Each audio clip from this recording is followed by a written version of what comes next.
Welcome back and thank you for watching part 1 of this video and other videos I make about the history of South African cinema.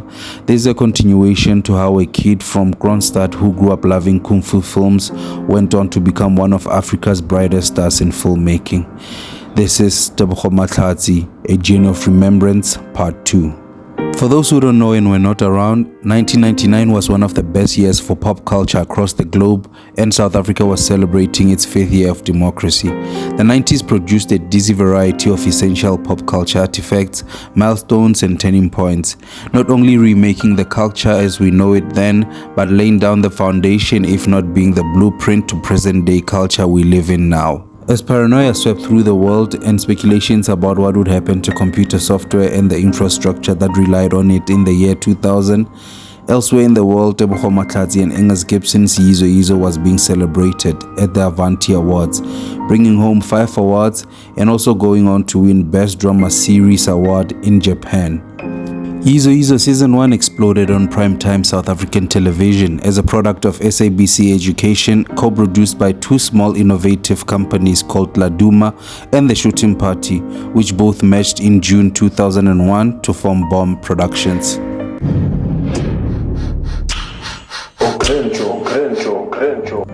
Ladies and gentlemen, the stars would align for an African child who was once upon a time a skinny, quiet kid from Kroonstad who loved cinema. The once shy little man was now a 28-year-old young man living his dream.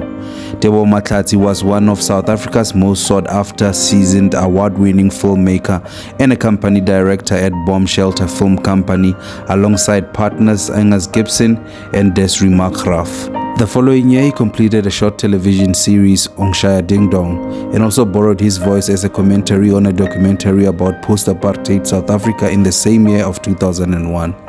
Then followed another award-winning short film, Sikari le Meokgo, or Meokgo and the Stick Fighter, shot in 2006 in the mountains of Lesotho. The film must have been a personal passion project because it merged his love for the Western with Sotho mythology.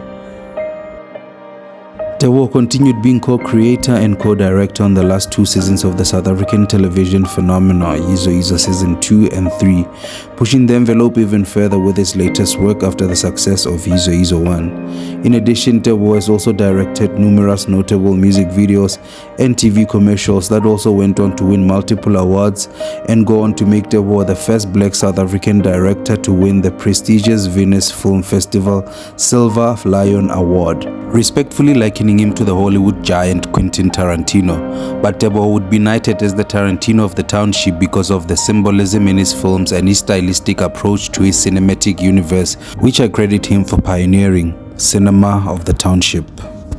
I create essentially populist film. I'm like Brenda Fassie of films. You know, I want to entertain. I want to make films for that kid that went to the bioscope like I did. My influences come from a whole lot of different sources.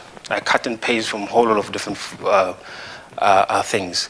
Ladies and gentlemen, and the saying goes, behind every successful man there's a strong woman holding down the fort.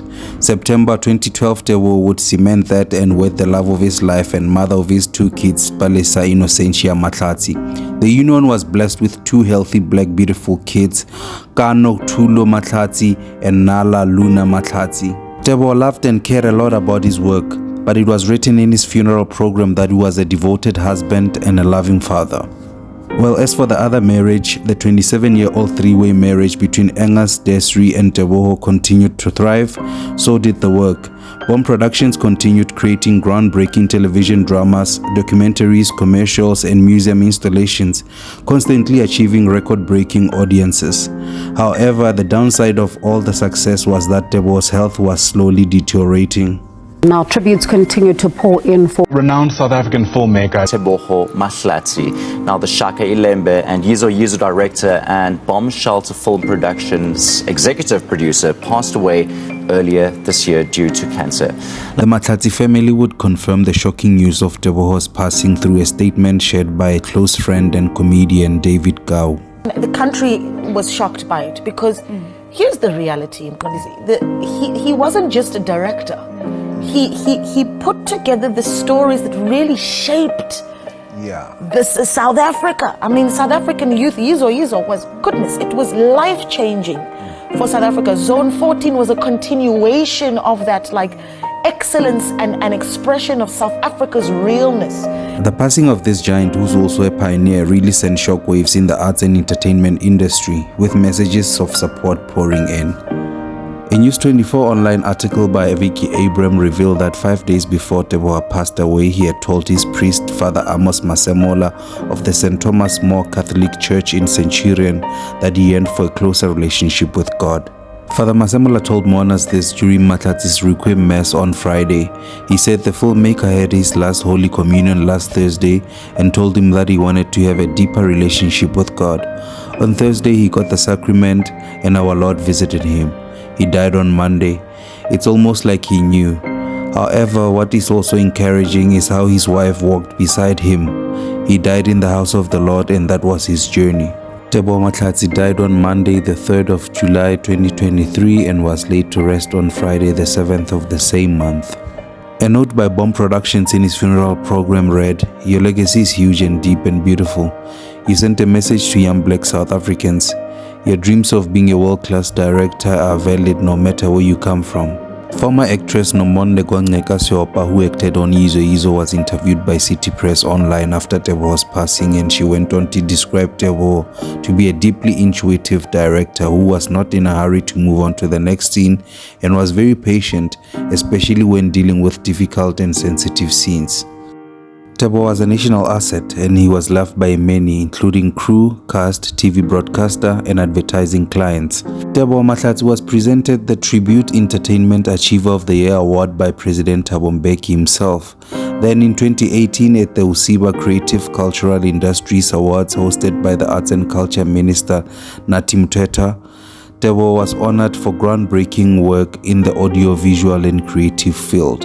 Another honorable mention would be the Lourdes Hall of Fame. And what does this actually mean, not just for him, for his family, for his friends, but for you as well? So the Lourdes were kind of not a terrain that I knew. I'd never been to the Lourdes. And so after the terrible passing of Teboho, very untimely passing of Teboho, I was invited, to go and receive this honor for him. And only then did I understand quite how important it was and to what extent they were honoring him. Because there are extraordinarily few, I think you can count on less than two hands the people that have been honored over the years.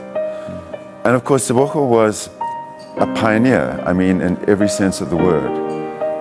With me, he kind of pioneered and led the process of transforming kind of urban television. Well, in conclusion, to me, the legendary duo Engas Gibson and Teboho Mahlatsi are as equally important to South African cinema like how Dr. Dre and Eminem is important to hip-hop. You can't speak about one without mentioning the other. The duo have immensely contributed to cinema and changed the style and approach of storytelling. Their work celebrate diverse cultures, and it is a true reflection of issues faced by citizens in a democratic South Africa. With that being said, I'll end it off by saying the aftermath of Bomb Productions was felt worldwide.